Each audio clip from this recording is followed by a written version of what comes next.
Alright, so today we're going to be going into the Blood Death Knight, the Blood Decay. This is the tanking spec for Death Knights, and so as a result, or as a consequence of that, the way I always think about it when it comes to tanking is you have two responsibilities. Number one is get aggro and hold aggro, right? So it's all about aggro, grabbing the mobs, and for that reason you have AoE abilities. The Blood Death Knight has three main AoE abilities. The first one being Death and Decay. Everyone's familiar with that one. Like that. Boom, there's Death and Decay. What they may not know is that when you're standing in Death and Decay, you generate, you have this nifty talent here, which is the one you're going to want to take. Rapid Decomposition. Death and Decay deals 50% more often damage, so it ticks more often, which is good because it's good for snap aggro. And while in your Death and Decay, you generate 15% more runic power. So you'll notice also Death and Decay Heart Strike will hit up to 5 targets. So there's an AoE ability. It changes what's a single or double target ability into more of an AoE ability. So Death and Decay is very important for doing AoE. Second one is Blood Boil. Deals so much shadow damage and infects all enemies within 10 yards with Blood Plague. So it's centered on you. So when you do it, boom, 10-yard radius. This is not good for going in and grabbing aggro because it only has a 10-yard radius, where Death and Decay has a much larger range. It looks like maybe 15 yards, maybe 20. It's about the same size as a efflorescence for a Resto Druid. So I think that's 20 yards. So, your Blood Boil is a lot smaller. So it's good to get aggro with the Death and Decay, then once you have aggro and everything's around you, Blood Boil to give them all, a ticking dot Blood Plague. You no longer have multiple dots. You don't have Frost Fever as well. So you only have Blood Plague. And the third one is a 1-minute cooldown, Bone Storm. Bone Storm is actually a damage mitigation cooldown as well, because it heals you for 1% of your maximum health every time it deals damage. And it deals damage every second, and it lasts 1 second for every 10 runic power spent. So if you only use 10 runic power, then you're wasting it. If you only use 30, then you're probably wasting it as well. It only heals you for 3% of your maximum health. If you use it with 100 runic power, however, then it's going to last for 10 seconds as a strong AoE. It does a crap ton of damage to everything around you. And it'll heal you for 10% of your health over 10 seconds. So that's a nice one to do, especially when you have large AoE packs. However, you don't necessarily want to be spending your runic power on Bone Storm, because we're going to now get into the second aspect of what tanking is all about. It's all about damage mitigation. You grab aggro, hold aggro, that's number one. Make sure that things aren't attacking your friends. You want everything attacking you. And the second thing is to survive. You need to survive all of that damage coming in. And so that's why you have your single target abilities. You're going to get into a nice little rotation with this 1, 2, and 3 here. Right? Marrow Rend costs 2 runes. Heart Strike costs 1 rune. And Death Strike costs 45 runic power. And essentially what you're doing is you're trading off runes for runic power, and then runic power for health and shielding. You trade off 2 runes for a certain amount of runic power that Marrow Rend gives you. You trade off 1 rune for the Heart Strike, right? And it generates runic power. So you're trading off, you have 6 runes total. You trade off 3 of them and then do a Death Strike. Then trade off 3 more, do a Death Strike. You're going to find yourself in a nice little rotation of Marrow Rend, Heart Strike, Death Strike. Marrow Rend, Heart Strike, Death Strike. Marrow Rend, Heart Strike, Death Strike. And like I said, it is a trade-off. You're trading runes for runic power, trading runic power for health. And so this means that your number one stat is always going to be haste. Maybe always. There's going to be a thing where a time when you won't need more haste, and you're going to want to trade off for other things that offer more survivability. But the bottom line is, the faster you can generate runes, the faster you can spend them. The faster you spend your runes, the more runic power you generate. The more runic power you generate, the more often you can death strike, and the more often you death strike, the more often you heal yourself and keep your shield up. There's a couple of good reasons for keeping that shield up as well. For example, well, first of all, you want to keep your bone shields. Morrowind gives you bone shields, and bone shields gives you 10% haste, which increases your rune regen, which increases your runic power regeneration, which increases, again, your number of death strikes you can get out, which gives you more healing and shielding. So, also Bone Shield gives you a 16%, according to my current tooltip, 16% damage reduction because you have a shield on. So you want to keep those Bone Shields up. You want to keep your Death Strike up, which gives you the Blood Shield. So Bone Shields and Blood Shields are always, you want to keep those always up. One big reason why is the first gold trait you want to go for here is Unending Thirst. While Blood Shield is active, you gain 25% leech, and damage dealt by Death Strike is increased by 25%. So the it's a DPS thing, but also getting that 25% leech while Blood Shield is active is good, because now every time you deal damage, like if you can deal damage with another Death Strike while the previous one is up, you're dealing 25% more, which gives you, you're getting health from your leech. That 25% leech is crazy. So, the whole goal is to maximize this rotation of Marrow-Rend, Heartstrike, Deathstrike, Marrow-Rend, Heartstrike, Deathstrike. Now, of course, you also have Consumption, which is your Maw of the Damned, your artifact weapons ability. That's a 45-second cooldown, and it is a self-heal. It heals you for, like 150k. It's not that much. For this reason, crit is important as well. You can crit on your death strikes, you can crit on the healing done, and all that stuff. So if you look at the Icy Veins stat priority guy, you'll see, like, for survivability, crit is not all that important, but DPS oriented it is. If you want to go balanced, then crit and versatility are about equal, but haste is always number one. So you want to be able to crit on your self heals. Versatility is your number two, generally speaking, for survivability, because versatility, it increases the amount of damage you do, but also increases the healing done. So that percentage of your health that you heal back up is increased by versatility, and it also decreases the damage taken. So there's your survivability right there. Because you are a tank that takes damage and heals yourself, versatility is maximized. You're using all three aspects of versatility, increasing the damage you do, which increases the healing you do to yourself, increases the healing done to yourself, which increases healing done, and decreases damage taken. So all three of those things are being fully maximized, so versatility is actually valuable to you. Mastery doesn't matter so much. Your mastery is the Blood Shield, right? It's just not worth it as much in general as haste and versatility, or haste and crit. Like if you're DPS oriented, mastery is your worst because you don't care about the blood shields. You're going to be getting blood shields anyway. And it's just not worth it to increase those blood shields all that much.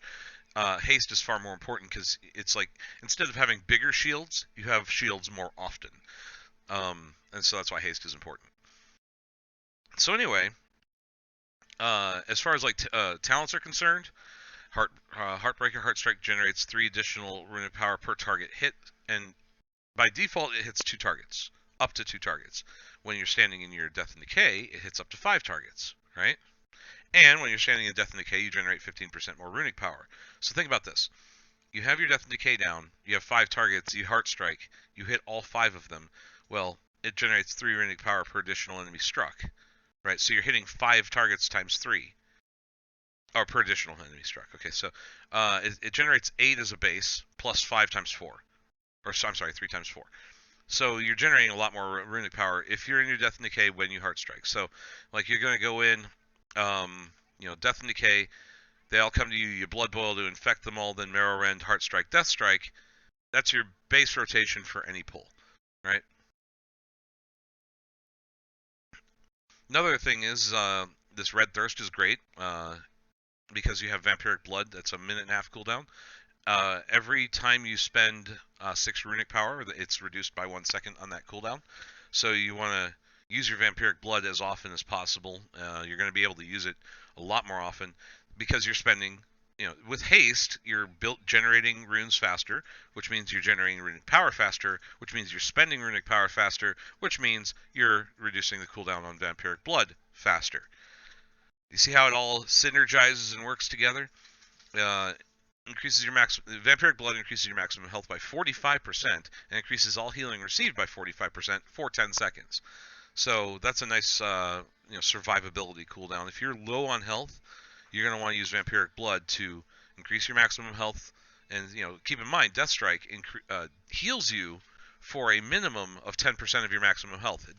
A lot of people get caught up in this whole thing of, well, it heals you for 20% of all the damage taken in the last 5 seconds. Well, who cares? There's actually weak auras trackers out there that say how much damage have you taken in the last 5 seconds. It doesn't matter.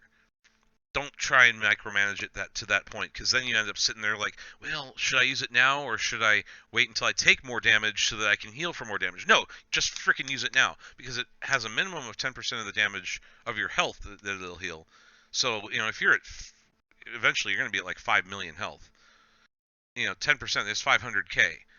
And most of the time, it's only going to be healing you for 10% of your maximum health. And then, if you add in the vampiric blood with that, your vampiric blood increases your health by 45%.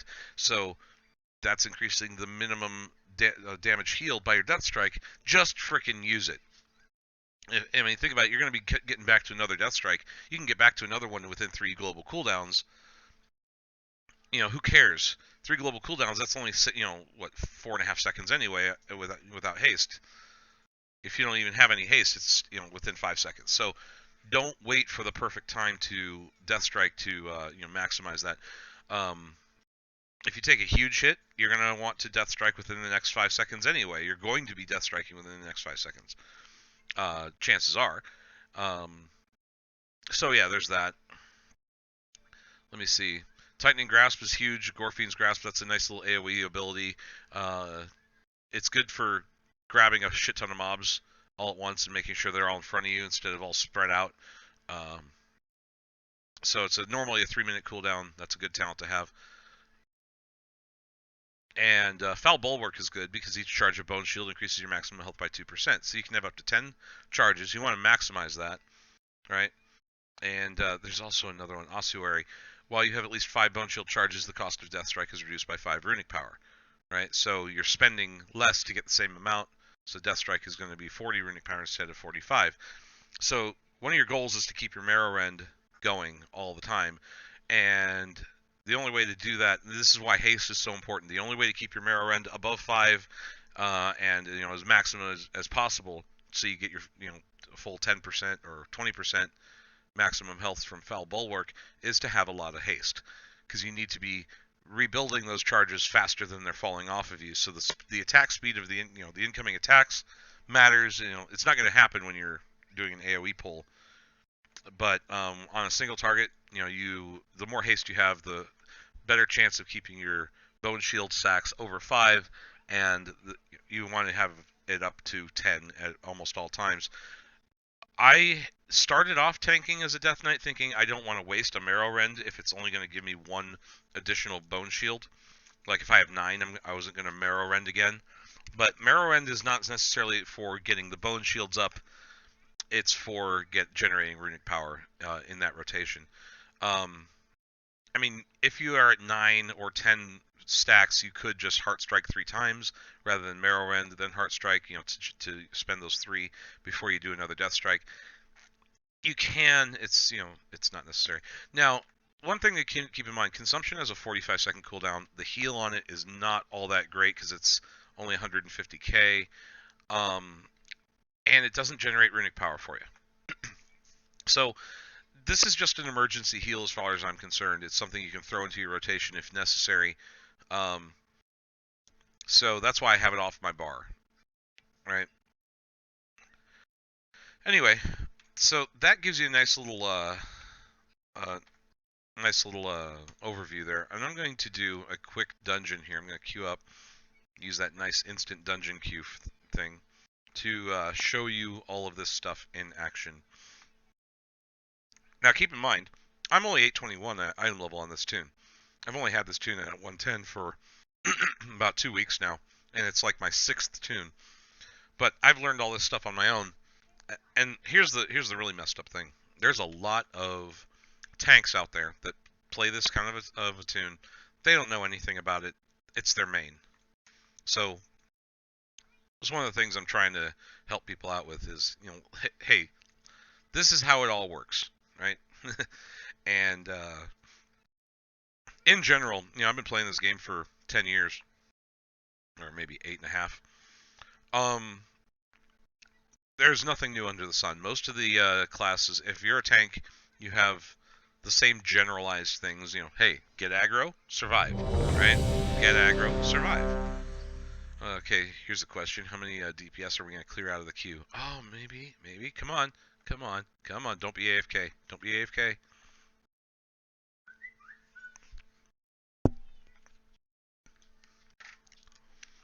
All right, Dark Heart Thicket.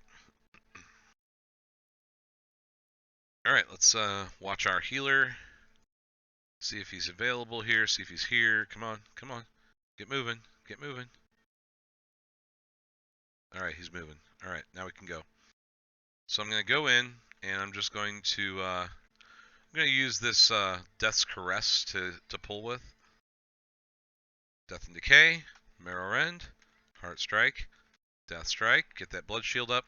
Blood Boil, Marrow Rend, Heart Strike, Death Strike, Blood Boil, just to do some extra AoE damage, because it seems like I'm having some aggro problems. Yeah, because we have a Huntard in here that has Growl on his pet.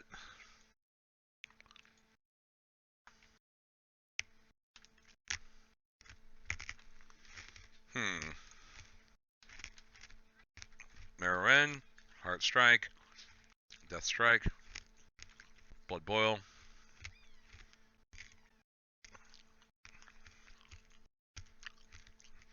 Now watch people being dumb.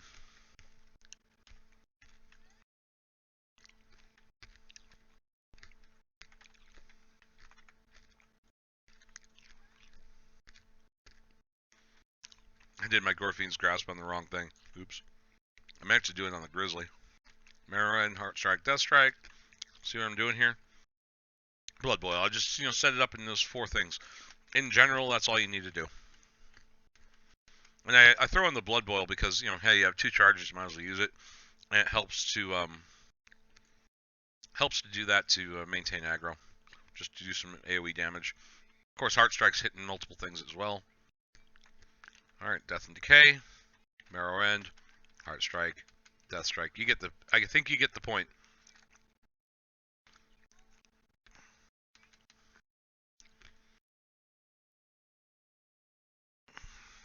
Oh, God. Marrow Rend, Heart Strike, Death Strike, get Death and Decay down, Heart Strike, Death Strike, Heart Strike, Blood Boil. So, yeah, that's in general what you're going to be doing is these 4 things. It really is that simple. Marrow Rend, Heart Strike. You see how I'm maintaining my charges of Bone Shield above 5 at least.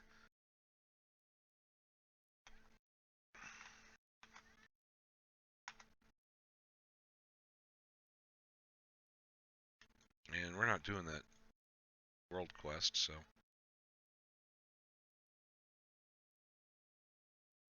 Marrow Rend, Heart Strike. Let's get Death and Decay down for this Night Claws. Come on. Do a Bone Storm. Just get some extra aggro because these guys are going way too slow. Get another Death and Decay down. Notice the Death and Decay had a little thing around it, a sparkly border. Okay, so let's try not to pull these extra things.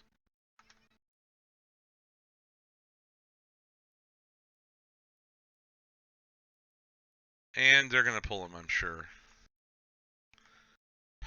Fucking idiots.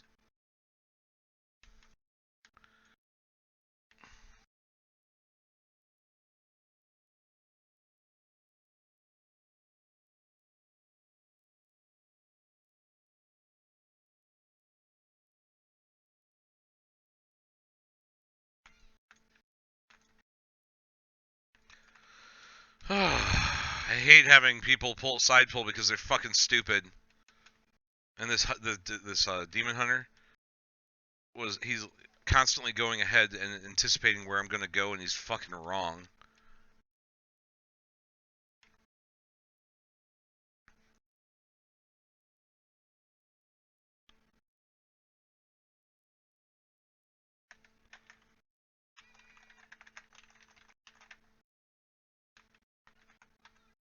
What is he even talking about? World Quest.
Alright, yeah. I'm going to end this recording now because this is going nowhere. I'm just going to stand out here and let them handle it. Yeah, one thing I don't put up with is assholes doing this kind of stuff where they take control of the instance. And, yeah, so. Alright, well, that should give you an idea of what to do for blood decay. And, yeah. Good luck, have fun.